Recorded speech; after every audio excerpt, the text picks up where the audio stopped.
Do you want to talk anything about like the metaphysical benefits of? Because when you're heart centered, and when you're in the heart center, and when you're in present moment awareness and grounded, then you know the kind of more ego driven mind isn't in operation anymore. It's not in charge anymore. So it's almost like the mind is one record player over here, and the heart is the record player over there. And what you're doing is, in our society, you know, the mind record player is just kind of like so loud that you can't hear your heart and what your heart's saying and what your intuition's saying. So we're just kind of like turning down the volume of the mind and turning the volume of the heart up. And what the thing is with the heart center is that is the gateway to your soul almost. Through the heart center is your connection to your multidimensionality as an energy being. So most of us understand um, that we are a soul, that we're not just a human, you know, body, that there is something of us that transcends physical matter, that goes on, that um, you know, that survives death. So whether you're religious or spiritual, it doesn't matter. You know, all religions and spiritual teachings have that at their core, that we're not just our physical bodies, that there is something else out there. What you think that is, or what you prefer to think of it is, you know, that's personal choice. And it's whatever resonates with you. And certainly, you know, over my 50 years, my ideas of things have changed. You know, I was brought up as a Christian, but then I went off into sort of like more, I suppose, shamanistic sort of teachings, because they kind of like resonated in ways that the Christian pathway didn't. I found a lot of gaps that I didn't have any answers to. So that took me into shamanism. And then I suppose over the last 10 years, I've got more connected to the angelic realms, and it's predominantly the angelic realms that I connect with now.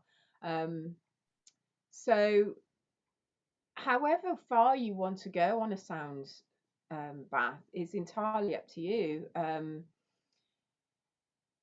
You know, I would just say that the people that have the best experiences are just people that just let go and aren't judging what's coming into their head and coming into their imagination. So like my first gong bath, you know, instead of sort of like thinking, well, you're not a Native American sat on a mountain, that's just silly. You know, instead of thinking that with my kind of like ego analytical mind, I was just like, oh wow, this would be amazing. I wonder what it feels like, you know, to be an elder and, you know, Native American woman. I wonder what sort of life she had. And it's almost like I started getting memories of her life and what she'd done.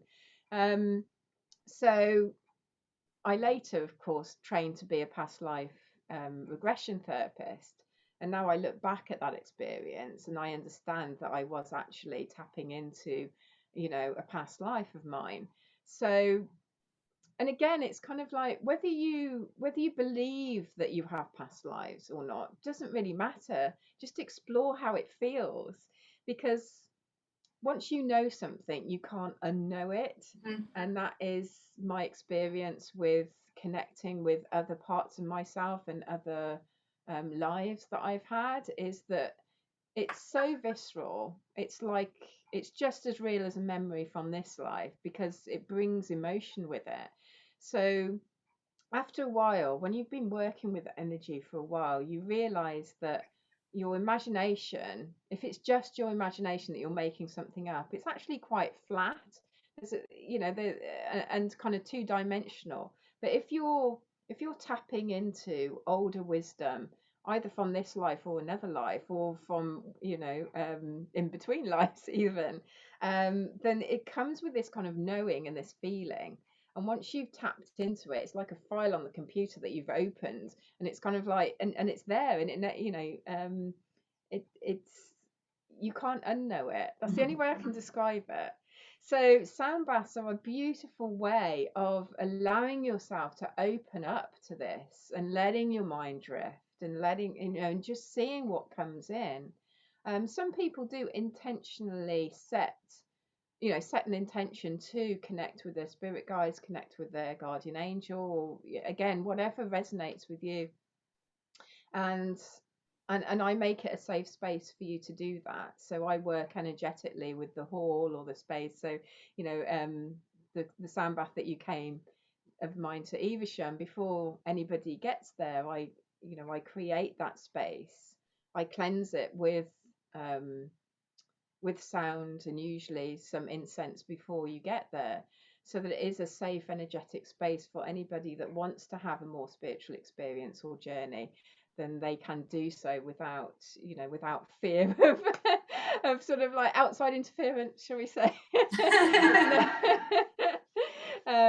Yeah, so it's kind of it's like, again, taking it to sort of more human analogy. If somebody was coming round to your house, you'd kind of like make sure that the bed was changed, and that you cleaned the loo, sort of thing, so it was a nice experience for them. And it's the same thing energetically.